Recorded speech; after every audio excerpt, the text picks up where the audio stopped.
Hello प्यारे बच्चे, कैसे हैं आप लोग। उम्मीद करते हैं बहुत बढ़िया होंगे, घर पे होंगे, स्वस्थ होंगे, मस्त होंगे। आपकी पढ़ाई भी बहुत मस्त तरीके से चल रहेगी प्यारे बच्चों। तो प्यारे बच्चों, जैसा कि आप थंबनेल देखकर आपको समझ में आ गया होगा कि आज की इस वीडियो में मैं आपको लेकर आया हूँ कि संख्या पद्धति क्या होता है। क्लास 10th का हम बेसिक को समझेंगे आज इस वीडियो में। संख्या पद्धति के बारे में समझेंगे, नंबर सिस्टम के बारे में समझेंगे आज की इस वीडियो में। जी हाँ प्यारे बच्चों, तो फटाफट से क्लास को शेयर कर दीजिए। जहां तक हो सके आप इस वीडियो को सबसे पहले शेयर कीजिए, इस वीडियो को लाइक कीजिए। चैनल पर पहली बार है प्यारे बच्चों, तो इस चैनल को सबसे पहले आप सब्सक्राइब कीजिए। 2024 के मैट्रिक बोर्ड परीक्षा में आप अगर उत्तीर्ण करना चाहते हैं, अच्छे नंबरों से पास होना चाहते हैं, अगर आपका भी सपना 95% प्लस अंक का है, तो आप मेरे साथ बने रहिए, वीडियो को पूरा देखिए। नंबर सिस्टम आज इस वीडियो में पूरा कवर हो जाएगा और आपका सपना पूरा हो जाएगा। चलिए प्यारे बच्चों, फटाफट से क्लास का आगाज करते हैं। जल्दी से आप इस वीडियो को पहले लाइक कर दीजिए, सबसे पहले इस वीडियो को लाइक कर दीजिए, जहां तक हो सके इस वीडियो को पहुंचा दीजिए प्यारे बच्चों। चलिए फटाफट से शुरू करते हैं। तो यहां पर लिखा हुआ है संख्या पद्धति, नंबर सिस्टम। आपने पढ़ा होगा या आपने देखा होगा, बहुत सारे जगहों पर आपको नंबर सिस्टम पढ़ने को मिलता है, लेकिन मैं आपसे वादा करता हूं कि आज इस वीडियो को देखने के बाद फिर दोबारा आपको कोई भी वीडियो देखने का मौका नहीं मिलेगा, क्योंकि मैं आपको संख्याओं के साथ खेलना सिखाऊंगा। संख्याओं के साथ आप मस्ती करेंगे, खूब मज़े लेंगे और बढ़िया तरीके से आपको संख्या पद्धति बहुत बढ़िया से समझ में आ जाएगा। इससे संबंधित अगर आपके एग्जाम में किसी भी तरह का कोई प्रश्न आता है तो जल्दी से आप उसको एकदम सही कर लेंगे। चलिए फटाफट से शुरुआत करते हैं। तो संख्या पद्धति सबसे पहले होता क्या है, तो यहां पर लिखा हुआ है कि संख्याओं को लिखने का तरीका संख्या पद्धति कहलाता है। संख्याओं को लिखने का तरीका मतलब कोई भी संख्या होता है तो उसको हम एक तरीका से लिखते हैं। हर काम को हम एक तरीका से करते हैं। ऐसा थोड़ी है कि कोई भी काम कर रहे हैं तो उसमें हमको बिना तरीका से वो काम करना पड़ता है। नहीं, हर काम का एक लेवल होता है, एक स्टार्टिंग होती है और एक एंड होता है, यानी कि सिस्टम होता है उसका। तो उसी सिस्टम को हम लोग संख्या पद्धति कहते हैं। यानी कि जब संख्याओं को हम लिखते हैं सही तरीका से, तो सही तरीका से लिखना ही संख्या पद्धति कहलाता है। जैसे एग्जाम्पल देखिएगा, यहाँ पर आपका जो लिखा है ब्लू वाले कलर में, ये आपका रोमन संख्या पद्धति है। रोमन संख्या पद्धति, जी हाँ, जिसमें आई का मतलब 1 हो जाता है, भी का मतलब 5 हो जाता है। लेकिन आपने देखा होगा कि बहुत सारे जगहों पर रोमन संख्या पद्धति का यूज लोग बहुत कम करता है और ज़्यादा तौर पर आप इस नंबर का यूज करते हैं। एक्स का मतलब 10 होता है, एल मतलब 50 होता है, सी मतलब 100 होता है, डी मतलब 500 होता है, एम मतलब 1000 होता है। तो रोमन संख्या के बारे में आप पहले से भी जानते होंगे कि रोमन संख्या, और ये भी पता होगा कि इसका यूज बहुत कम लोग करता है। जी हाँ, सबसे ज़्यादा जो यूज होने वाला नंबर है वो हमारा ये है जो ब्लैक में लिखा हुआ है। ठीक है, तो ये सब कुछ क्या है, इसका शुरुआत हम कर रहे हैं। तो सबसे पहले यहाँ पर देखिए लिखा हुआ संख्याएं क्या है। जी हाँ, संख्याएं किसे कहते हैं, नंबर्स क्या होता है। तो नंबर्स क्या है, तो नंबर एक अंदाज है, एक आइडिया है जो प्रश्नों के उत्तर को निर्देशित करता है कि किसी समूह में कितनी संख्याएं उपस्थित है। जी हाँ, जैसे क्लास में 50 स्टूडेंट है, हमने उसको काउंट किया। काउंट करने के बाद मैंने कहा कि यहाँ पर 50 स्टूडेंट का एक समूह है। जो 50 हम बोल रहे हैं वह 50 हमारे लिए एक संख्या हो गया। स्टूडेंट के समूह की संख्या कितनी है, 50 है। तो संख्या एक अंदाज होता है। उसी तरीके से जब हम बहुत भीड़ वाले जगहों पर जाते हैं, जैसे मेला की बात कर लीजिए, और भी बहुत सारे नेता वगैरह जब आते हैं तो वहाँ पर भीड़ लग जाती है। रोड चौराहों पर बहुत सारी भीड़ लग जाते हैं, कभी कभी कोई प्रोग्राम होता है तो भीड़ लग जाता है। उसी तरीके से जब वहाँ पर जब हम जाते हैं तो देखते हैं कि बहुत सारा भीड़ होता है, तो हम एक अंदाज लगाते हैं कि यहाँ पर जो 1 लाख लोगों की संख्या हो सकती है, या 500 लोगों की संख्या हो सकती है, या 50,000 लोगों की संख्या हो सकती है। तो संख्या एक अंदाज होता है। जी हाँ, देखिएगा लिखा है संख्याओं को 1 2 3 4 5 6 7 8 9 एवं 0 जिन्हें अंक कहा जाता है, इसके द्वारा जो है व्यक्त किया जाता है। संख्या को इसके द्वारा व्यक्त किया जाता है। 0 को भी इसमें शामिल किया जाता है। आगे बढ़ते हैं। इनमें 0 को असार्थक अंक तथा 1 2 3 4 5 6 7 8 9 जो बच गए हैं उसको हम सार्थक अंक कहते हैं। अब ये सार्थक और असार्थक का क्या मानी हुआ, जरा समझिएगा। सार्थक का मतलब क्या होता है और असार्थक का क्या मतलब होता है। तो सार्थक का मतलब होता है वह चीज़, मतलब वह चीज़ जहाँ से सही अर्थ निकले, यानी सही अर्थ जब निकलता है उसका कोई सही मीनिंग होता है तो उसे हम लोग सार्थक कहते हैं। जैसे हमने कहा कि 1 2 3 4 5 6 7 8 9 को हम सार्थक अंक कहते हैं। क्यों कहते हैं, जैसे मान के चलिए कि हमारे पास 5 लोगों की कोई संख्या है, तो मैंने एक मतलब यहाँ पर सही बात बताया कि यहाँ लोगों की संख्या कितनी है, 5 है, या 10 स्टूडेंट है, तो ये सार्थक हो गया, ठीक है। लेकिन वहीं पर अगर जीरो की बात करें तो जीरो जो है हमारा वह असार्थक होता है, क्योंकि जीरो कहने से इसका कोई अर्थ स्पष्ट नहीं होता है। जैसे हमने कहा कि यहाँ पर 0 लोग बैठे, इसका मतलब एक को लोग नहीं बैठा हुआ है, उसका कोई मानी नहीं है, उसका कोई मीनिंग नहीं हुआ, एक भी लोग नहीं हुआ, इसीलिए हम जीरो को बोलते हैं असार्थक अंक। और 5, 6, 1, 2, 3, 4, 5, 6, 7, 8, 9 को कहा जाता है सार्थक अंक, क्योंकि यहाँ से एक सही अर्थ पता चलता है।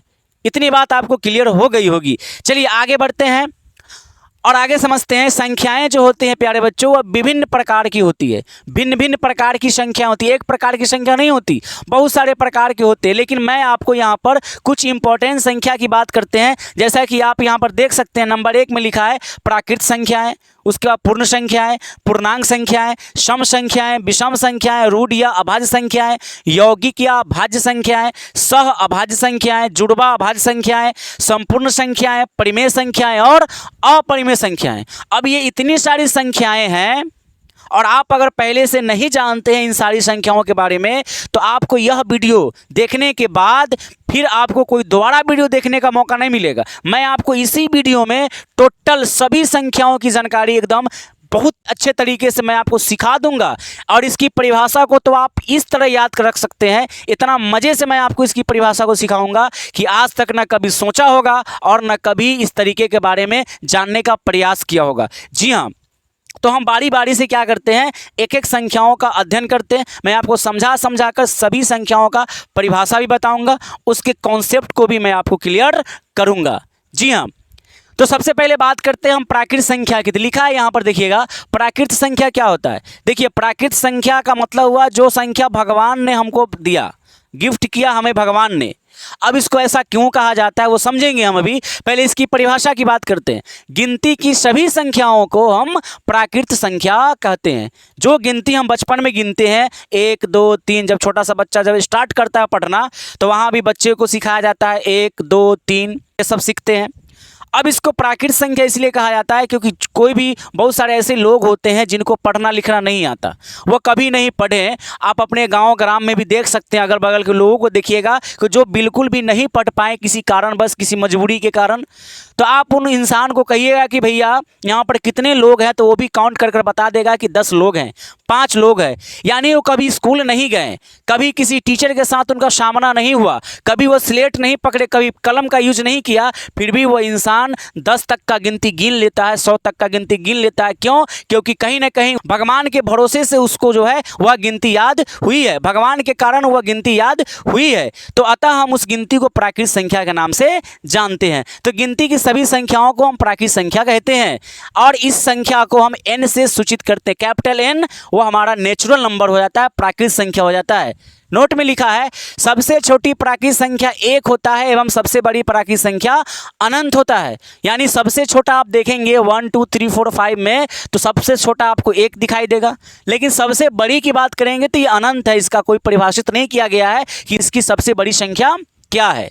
जी हाँ, नेक्स्ट नीचे लिखा हुआ है पूर्ण संख्या नंबर 2 में। अब इस पूर्ण संख्या को समझते हैं कि इसको क्या कहा जाता है, पूर्ण संख्या होता क्या, होल नंबर किसको कहते हैं। तो होल नंबर और प्राकृत संख्या में थोड़ा सा का अंतर है। अंतर सिर्फ इतना है कि जब हम गिनती की संख्या में स्टार्टिंग में अगर 0 लगा दें, वही गिनती की संख्या जिसे हम प्राकृत संख्या कहते हैं, उसी प्राकृत संख्या के शुरू में अगर हम 0 लगाकर स्टार्ट करें, 0 से गिनना शुरू कर दें, तो उसी को कहा जाता है पूर्ण संख्या। यानी कि 0 से शुरू गिनती की सभी संख्याओं को हम पूर्ण संख्या कहते हैं। परिभाषा देखिएगा, 0 से शुरू प्राकृत संख्याओं को पूर्ण संख्या कहा जाता है, इसे W से सूचित करते हैं। जैसे यहाँ देखिए 0, 1, 2, 3, 4, 5 डॉट डॉट अनंत तक ये भी जाते हैं, क्योंकि इसकी सबसे बड़ी संख्या अनंत है, इसका कोई डिफाइन नहीं है, ये अपरिभाषित है। लेकिन सबसे छोटी की बात करेंगे तो वो 0 है। अब आप जरा ध्यान से सुनिएगा और सोचने का प्रयास कीजिएगा। नोट में लिखा है, सभी प्राकृत संख्याएं पूर्ण संख्या होती है, सभी प्राकृत संख्याएं पूर्ण संख्याएं होती है। जी हाँ, सभी प्राकृत संख्याएं, जितने भी प्राकृत संख्याएं वो सब पूर्ण संख्या है, लेकिन जो पूर्ण संख्या होता है वह प्राकृत संख्या नहीं होता है। लेकिन सभी पूर्ण संख्याएं प्राकृत संख्या नहीं होती है। जैसे शून्य, आप शून्य को लगाते हैं स्टार्टिंग में, तभी जाकर वह प्राकृतिक से पूर्ण बनता है। इसका मतलब अगर वह जीरो पूर्ण संख्या है तो वह प्राकृतिक नहीं होगा। अतः हम कह सकते हैं कि शून्य केवल पूर्ण संख्या है, प्राकृतिक संख्या नहीं है। आप इस बात को ध्यान में रखिएगा। आगे बढ़ते हैं। पूर्णांक संख्या क्या होता है? Number 3, integers number. सभी धनात्मक संख्या, सभी ऋणात्मक संख्या तथा शून्य यानी कि शून्य के समूह को हम पूर्णांक संख्या कहते हैं और इसे आई या जेड से सूचित किया जाता है। आई या जेड से सूचित किया जाता है। कहने का मतलब यह हुआ कि जैसे हमने लिखा 5, 7, 6, अगर आप इस संख्या को देखिए तो इसके पहले कुछ नहीं लिखा तो आप प्लस कहिएगा। इसके पहले प्लस है, इसके पहले प्लस है, तो ये इस संख्या को कहा जाता है धनात्मक। इस संख्या को कहते हैं धनात्मक संख्या। और अगर इसी संख्या के जस्ट पहले हम नेगेटिव चिन्ह लगाते हैं, यानी कि 5 के पहले हम माइनस लगा दें, 7 के पहले माइनस लगा दें, 6 के पहले माइनस लगा दें, अब यह संख्या धनात्मक से बन गया ऋणात्मक। यह संख्या क्या बन गया? अब ऋणात्मक बन गया। तो धनात्मक संख्या, ऋणात्मक संख्या और शून्य को अगर आप शामिल करके लिख दें तो वह संख्या पूर्णांक कहलाती है। आपको यहाँ दिख रहा होगा Z, इसको हम Z से डिनोट करते हैं। जैसे -3, -2, -1, 0, 1, 2, 3 डॉट डॉट डॉट, इस तरीके से जो ये अनंत तक जा रहा है और इधर भी कहाँ जा रहा है?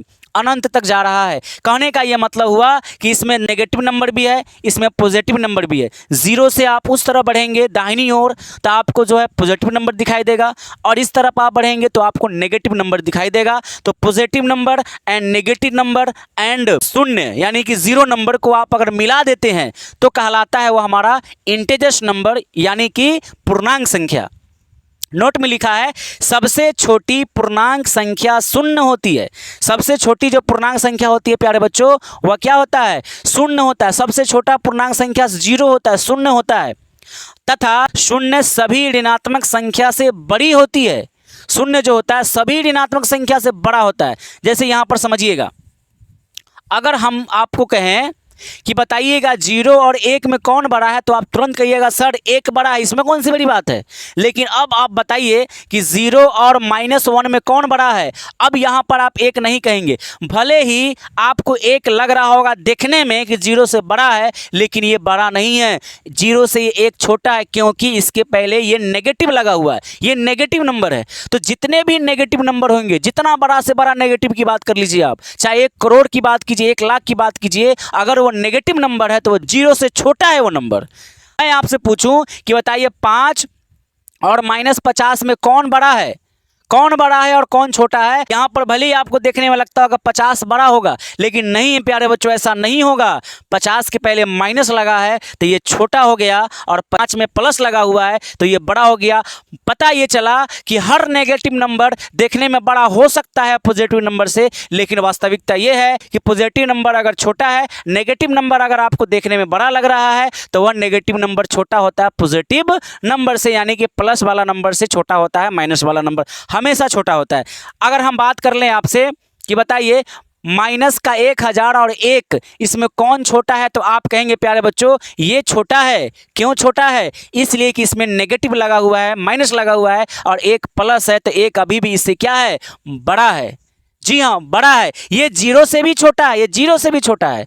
तो आपको पता चल गया कि जो 0 होता है सभी ऋणात्मक संख्या से, जितने भी ऋणात्मक संख्या होता है उस सब से जो है 0 बड़ा होता है, बड़ा होता है। चलिए तो अब नंबर 4 की बात करते हैं। सम संख्या समझते हैं। तो बचपन में आप खूब पढ़े हैं सम संख्या, विषम संख्या, सम संख्या, विषम संख्या, खूब पढ़े होंगे। आपने खूब पढ़ा होगा सम संख्या के बारे में। जी हाँ, आपको याद होगा परिभाषा कि बचपन में पढ़ाया जाता था कि सम संख्या उस संख्या को कहा जाता है जिसमें हम 2 से भाग करते हैं तो पूरी तरह कट जाती है, शेष नहीं बचता है, उस संख्या को हम सम संख्या कहते हैं। और अगर 2 से भाग देने पर वह पूरी तरह विभाजित नहीं होती है, शेष बच जाता है, उसे हम विषम संख्या कहते हैं। आपने पढ़ा है, आप बचपन से पढ़ते आ रहे हैं। जी हाँ, सेम वही परिभाषा यहाँ भी है, देखने को मिल रहा है। सम संख्या इवन नंबर वे संख्याएं जो 2 से पूर्णतः विभाज्य हो जाए सम संख्या कहलाती है। जैसे 2, 4, 6, 8 इत्यादि, आगे भी बहुत सारे सम संख्या हो सकते हैं। सबसे छोटी सम संख्या की बात करेंगे तो वो हमारा 2 होगा।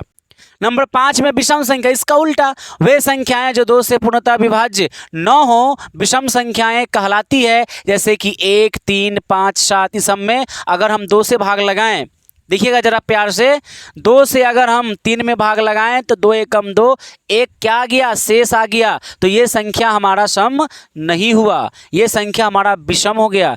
3 जो है हमारा वह विषम संख्या हो गया। और अगर शेष नहीं आता, जैसे 2 में अगर हम 10 से भाग लगाएं तो 2 के पहाड़ा से 2 पंचे 10 कट के आ गया शेष 0, पूरी तरह विभाजित हो गया हमारा 10, तो 10 को हम कहेंगे सम संख्या। यही खेल होता है सम संख्या और विषम संख्या का। चलिए बात करते हैं आगे। देखिएगा नेक्स्ट हमारा है रूढ़ या अभाज्य संख्याएं, अंग्रेजी में इसको हम प्राइम नंबर कहते हैं। अंग्रेजी में इसको हम क्या कहते हैं बाबू, प्राइम नंबर कहते हैं। रूढ़ या अभाज्य संख्या कहलाता है। परिभाषा इसका बहुत सिंपल है, बहुत सिंपल सा परिभाषा है, आप इस परिभाषा को समझिएगा। यानी कि रूढ़ संख्या वैसी संख्या को हम रूढ़ संख्या कहेंगे, वैसी संख्या को हम अभाज्य संख्या कहेंगे जिसमें एक और अपने के अलावा एक वन जिसको कहते हैं, एक और खुद के अलावा किसी अन्य संख्या से विभाज्य न हो, उस संख्या को हम अभाज्य संख्या या रूढ़ संख्या कहते हैं।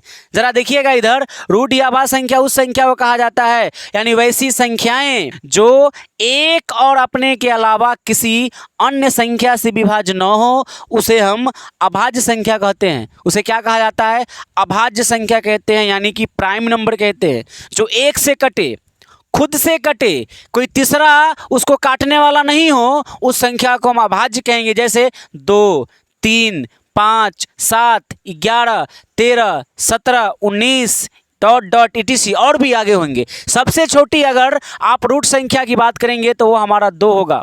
मैं आपको जानकारी दे दूं कि 2 एक ऐसी अभाज्य संख्या है जो सम संख्या भी है,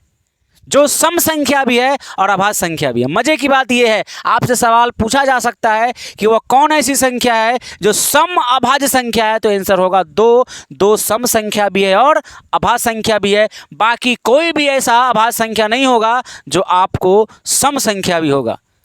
चलिए आगे बात कर लेते हैं नंबर 7 की। यौगिक या अभाज्य संख्या, अंग्रेजी में इसको कंपोजिट नंबर्स कहते हैं। वैसी संख्याएं जो एक और अपने के अलावा किसी अन्य संख्या से भी विभाज्य हो, उसे हम यौगिक या अभाज्य संख्या कहते हैं। यानी कि इसका उल्टा, अभाज्य संख्या का उल्टा, जो संख्या अभाज्य नहीं होगा उसे हम भाज्य कहते हैं। जैसे जो संख्या सम नहीं होता है उसे हम विषम कहते हैं। सेम उसी प्रकार से जो संख्या अभाज्य नहीं होता है उसे हम भाज्य संख्या कहते हैं। जैसे कि यहाँ पर लिखा हुआ है 4 है, 6 है, 8 है, 9 है, 10 है, 12 है, 14 है। इसमें आप देखिएगा तो 4 को काटने वाली संख्या 2 भी है, 4 को काटने वाली संख्या वो खुद भी है, 4 को काटने वाली संख्या 1 भी है। यानी इसको काटने वाली संख्या सिर्फ 1 और खुद नहीं है, कोई अन्य संख्या भी इसको विभाजित कर रहा है। तो वैसी संख्या जो एक और अपने के अलावा किसी अन्य संख्या से भी विभाजित हो जाए, उस संख्या को हम भाज्य संख्या कहते हैं। और वैसी संख्या जो एक और अपने के अलावा किसी अन्य संख्या से विभाजित न हो, उसे हम अभाज्य संख्या या रूढ़ संख्या कहते हैं। तो सबसे छोटी आपका अभाज्य संख्या 2 है और सबसे छोटी भाज्य संख्या 4 है। क्लियर हो गई होगी आपको। नंबर 8 की बात करते हैं। सह अभाज्य संख्या, अंग्रेजी में को प्राइम नंबर्स कहते हैं। को प्राइम नंबर्स, अब ये क्या होता है जरा देखिएगा ध्यान से। यानी कि 2 या 2 से अधिक वे प्राकृत संख्याएं जिनका मौशा 1 हो, सह अभाज्य संख्या कहलाता है। क्या कहलाता है? सह अभाज्य संख्या कहलाता है। कौन? जिसका मौशा 1 हो, यानी 2 या 2 से अधिक वे संख्याएं जिनका आपस में अगर हम मौसा निकालें, महत्तम निकालें, HCF निकालें तो आंसर 1 आएगा। तो वे सारी संख्याएं सह अभाज्य संख्या कहलाती है। जैसे आप देखिए 7 और 9, 7 और 9 का अगर आप HCF निकालेंगे, 7 और 9 का HCF, तो 7 एकम 7, 9 में से 7 घटेगा 2, 2 से फिर भाग लगाएंगे, अब 7 उतारेंगे, 2 तिया 6, फिर 1 आएगा, 1 से भाग लगाएंगे, आप 2 यहाँ उतारेंगे, तो 2 बार में ये पूरा पूरा कट गया। तो इसका मौसा कितना आया प्यारे बच्चों? 1 आया। अतः हम 7 और 9 को कहते हैं सह अभाज्य संख्याएं, को प्राइम नंबर्स। समझ आ गई होगी आपको। उसी प्रकार से दूसरा एग्जाम्पल है 8 और 17, इसका भी आप मौसा निकालेंगे तो इसका मौसा 1 आएगा। तो ऐसी सभी संख्याएं जिनका मौसा 1 होता है उसे हम सह अभाज्य संख्याएं कहते हैं। नेक्स्ट पॉइंट की बात करते हैं। अगला है हमारा जुड़वा अभाज्य संख्याएं, twin prime number. Twin prime number कहते हैं इसको अंग्रेजी के अंदर। परिभाषा है अभाज्य संख्याओं के ऐसे युग्म, युग्म का मतलब जोड़ा, यानी कि जुड़वा इसका नाम ही है, आप समझ सकते हैं इसका नाम जुड़वा है। जुड़वा का मतलब इसमें 2 होगा। तो अभाज्य संख्याओं के ऐसे युग्म जिनका अंतर 2 हो उन्हें जुड़वा अभाज्य संख्याएं कहते हैं। उन्हें जुड़वा अभाज्य संख्या कहते हैं। यानी कि जुड़वा अभाज्य संख्या को आप ऐसे समझें, 2 गो संख्या होगा और हमेशा जोड़ा में होगा। तो 2 गो को तो हम जोड़ा बोलते ही है, पेयर में होता है, युग्म में होता है वो, और दोनों संख्या अभाज्य होगा। और ऐसी अभाज्य संख्या वो दोनों का दोनों होगा, उसका अंतर आप निकालोगे तो 2 आएगा, तो उसे हम जुड़वा अभाज्य संख्याएं कहते हैं। जैसे एग्जांपल आप देखिए 3, 5, 3 और 5 में अंतर 2 का हुआ। 11 और 13 दोनों अभाज्य संख्या है, इसका अंतर निकालिए 2 होगा। 17 और 19 इसके बीच का अंतर निकालिए 2 होगा। नंबर 10 की बात करते हैं, संपूर्ण संख्याएं जिसको हम परफेक्ट नंबर्स के नाम से जानते हैं। ये क्या होता है? ये बड़ा अजीब नंबर है, बड़ा अजीब संख्या। परिभाषा देखिएगा, जिन संख्याओं के सभी गुणनखंडों का योग संख्या का 2 गुना हो उसे हम संपूर्ण संख्याएं कहते हैं। जैसे आप देखिए एग्जांपल 6 लिखा हुआ यहाँ पर। 6 को काटने वाली संख्या कौन कौन सी है? 1 से 6 कटेगा, लिख दीजिए। 2 से 6 कटेगा, लिख दीजिए। 3 से कटेगा, लिख दीजिए। खुद से कटेगा, लिख दिए। अभी जो संख्या से कटने वाला है इन सभी संख्याओं को आप आपस में ऐड करेंगे तो आपको 12 आ जाएगा। जोड़िए, 6 3 9, 9 2 11, 1 12। तो परिभाषा आपने क्या पढ़ा? जिन संख्याओं के सभी गुणनखंडों का योग संख्या का 2 गुना हो, जो संख्या उसका 2 गुना हुआ कि नहीं 12, अतः इस संख्या को हम संपूर्ण संख्या कहते हैं, परफेक्ट नंबर कहते हैं। उसी प्रकार 28 को देखिए, 28 को काटने वाली संख्या 1 2 4 7 14 28। अब जो संख्या इसको काट रहा है इन सभी संख्याओं को आपस में आप जोड़िएगा तो आपको 56 आएगा, जो कि इस संख्या का क्या है? डबल है, 2 गुना है। तो ऐसी संख्या को हम संपूर्ण संख्या कहते हैं। उम्मीद करते हैं कि वीडियो बहुत अच्छा लगा होगा। संख्या पद्धति आप बढ़िया से समझ गए होंगे। जितने भी संख्या के बारे में चर्चा किया है सभी संख्याओं के बारे में आप बढ़िया से समझ लिए होंगे, पढ़ लिए होंगे। वीडियो अगर अच्छा लगा तो इस वीडियो को लाइक कीजिए। चैनल पर पहली बार विजिट किए हैं तो चैनल को सब्सक्राइब कर लीजिए और इस वीडियो को जितना चाहें आप शेयर कर लीजिए। Instagram, WhatsApp group, Facebook group, जिस ग्रुप के साथ आप जुड़े हैं, जिन जिन बच्चों के साथ आपका रिलेशन है, आप जिसके साथ कांटेक्ट रखे हैं, सभी जगहों पर प्यारे बच्चों आप सभी लोग इस वीडियो को जो है पहुंचाइए। बिहार के सभी बच्चों तक इस वीडियो को पहुंचाइए ताकि वो भी इस वीडियो का लाभ उठाएं, संख्या पद्धति के बारे में वो भी जानकारी प्राप्त करें। और जो 2 संख्या बच गए, एक परिमेय संख्या और एक अपरिमेय संख्या, उसको मैं अगले वीडियो में जो पार्ट नंबर 2 होगा हमारा रियल नंबर, जिसको हम स्टार्ट करने वाले हैं, वास्तविक संख्या, क्लास 10 का पहला चैप्टर वास्तविक संख्या को हम शुरू करेंगे। उसमें मैं आपको परिमेय संख्या और अपरिमेय संख्या के बारे में खूब बढ़िया से बता दूंगा। तो फिर मिलते हैं आपके साथ एक नई वीडियो में। तब तक के लिए जय हिंद, जय भारत। घर पे रहें, स्वस्थ रहें, पढ़ते रहें और पढ़ाई को हमेशा खूब मस्त तरीके से रखें ताकि आपका रिजल्ट बहुत बेहतर आए।